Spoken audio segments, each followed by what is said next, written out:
আসসালামু আলাইকুম সুপ্রিয় দর্শক, আমন্ত্রণ জানাচ্ছি কুকিং ফিউশন বাংলা চ্যানেলের আরো একটি এপিসোড দেখার।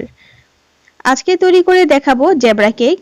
জেব্রা কেক অথবা এটাকে অনেকে বলে থাকে মার্বেল কেক। আজকে এই কেকটাকে কিভাবে খুব সুন্দর এবং সফট ভাবে তৈরি করা যায়, চলুন কথা না বাড়িয়ে দেখে নেওয়া যাক। তার আগে বলে নিব, যারা এখনো চ্যানেলটি সাবস্ক্রাইব করেননি প্লিজ চ্যানেলটি সাবস্ক্রাইব করে রাখবেন। প্রথমে আমাদের একটি চালন নিয়ে তার মধ্যে 1 কাপ ময়দা ও 2 টেবিল চামচ কর্নফ্লাওয়ার, 1 টেবিল চামচ পরিমাণ বেকিং পাউডার ও নিয়েছি সামান্য একটু লবণ। এখন সবগুলো উপকরণ খুব ভালোভাবে চেলে নিতে হবে। এই প্রসেসটা কিন্তু অবশ্যই করবেন।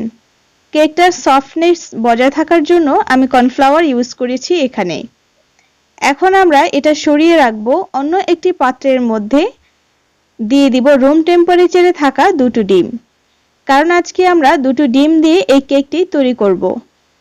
অবশ্যই কিন্তু রুম টেম্পারেচারে থাকতে হবে। এখন দিয়ে দিচ্ছি 1/2 কাপ পরিমাণ আস্ত দানার চিনি। এখন একটি হ্যান্ড বিটার দিয়ে, আমি এখানে ইলেকট্রিক বিটার ইউজ করেছি, আপনারা চাইলে হ্যান্ড বিটার দিয়েও কাজটা করে নিতে পারেন। আর চিনিটা সম্পূর্ণভাবে গলে যাওয়া পর্যন্ত এটা খুব ভালোভাবে বিট করে নিতে হবে।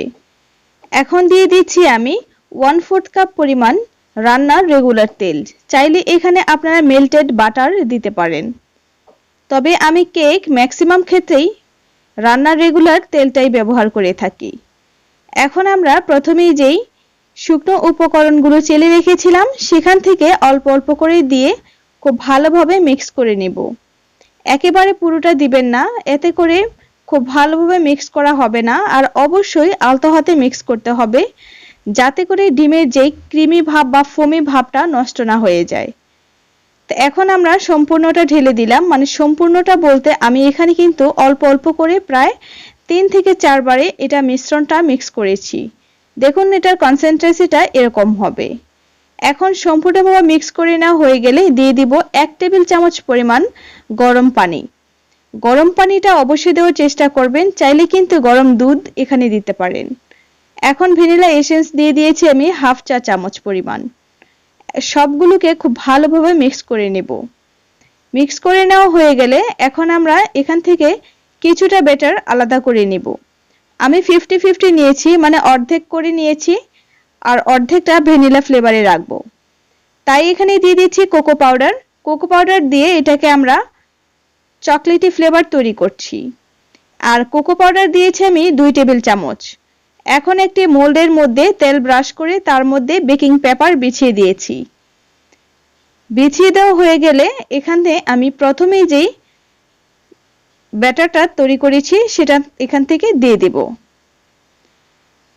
দিয়ে দেওয়া হয়ে গেলে এখন আমরা চকলেটের যেটা তৈরি করেছি সেটা দিয়ে দিব।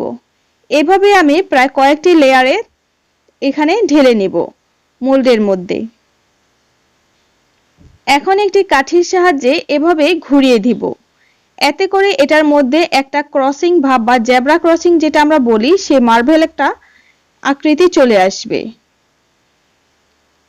আর কিছুটা ট্যাপ করে নিব যাতে করে এয়ার বাবলস গুলো নষ্ট হয়ে যায়। আর 160 ডিগ্রি তাপমাত্রায় 30 মিনিট বেক করেছি।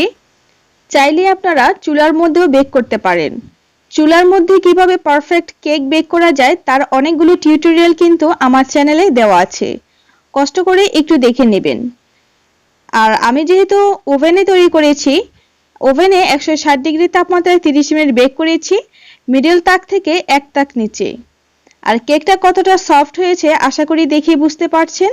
তো আজকের মতো এখানেই শেষ করছি। আল্লাহ হাফেজ।